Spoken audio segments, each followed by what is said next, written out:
जय हिंद दोस्तों। आइए आज हम लोग लेटर चैप्टर को पढ़ते हैं। लेटर ये पत्र समझ जाइए। पत्र एक ऐसा चीज है कि आपको हर एक एग्जाम से लेकर ऑफिस से लेकर अलग अलग जगहों पर हम लोग लेटर हो या चाहे एप्लीकेशन लिखते हैं। तो आप इस चैप्टर को केवल किसी क्लास के लेकर नहीं ले सकते हैं। क्लास तो देखिएगा तो 8वां में पढ़ना है, 9वां में पढ़ना है, 10वां में पढ़ना है, 11वां 12वां हर एक जगह को मतलब पढ़ना है। तो इस चैप्टर को हम लोग ऐसे लेंगे कि जो हाँ हमको बचपन से लेकर 55 तक ले पढ़े।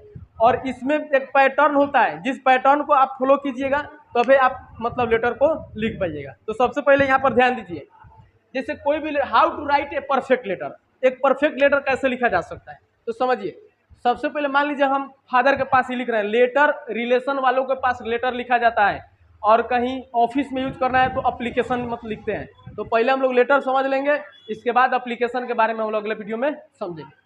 अब मान लीजिए पिताजी के पास लिखना है तो रिस्पेक्टेड फादर। अब जिस जगह से लिख रहे हैं, हो सकता है कि आप एग्जामिनेशन हॉल में लिख रहे हैं या एग्जामिनेशन हॉल लिख सकते हैं। जो तारीख को लिखिएगा वहाँ का डेट आपको डालना जरूरी है। उसके बाद यहाँ से स्टार्ट करिएगा, I hope to God that.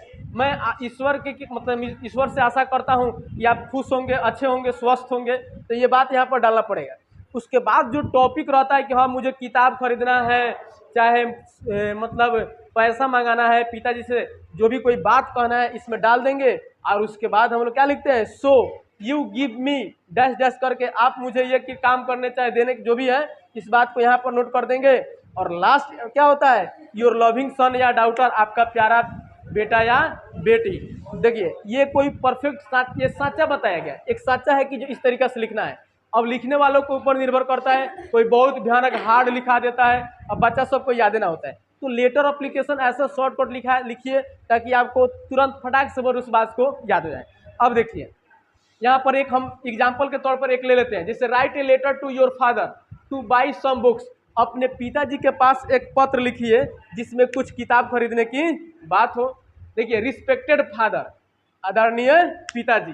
Examination hall यहाँ पर हम डाल दिए क्योंकि आप कहीं ना कहीं एग्जाम हॉल में बैठ कर लिखेंगे, और वहाँ का जो डेट होगा आप मान लीजिए आज का डेट डाल सकते हैं, जब लिखिएगा तब का डेट डालना है।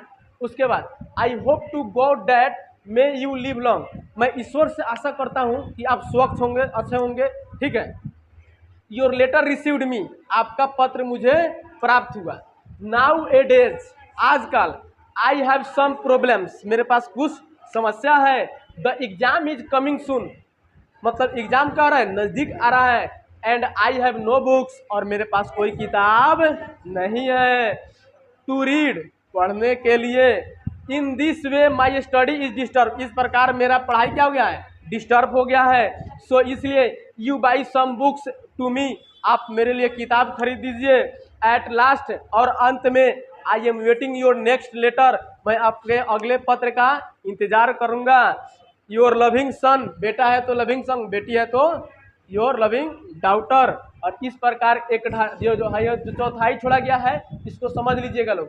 ये जो चौथाई है इसको समझकर आपको कितना डिस्टेंस देना है, एक मेंटेन करना है ताकि अच्छा लगे। ये नहीं कि इधर से उधर कहानी की तरह राइटिंग नहीं लिख रहे हैं, आप लेटर लिख रहे हैं, यानी भर देना है। राइटिंग लिखना अलग होता है, लेटर लिखना अलग होता है। एक सच्चा बनाकर लिखिएगा, देखने में सुंदर और अच्छा लगता है तो क्या होता है, नंबर मिलता है अच्छा खासा।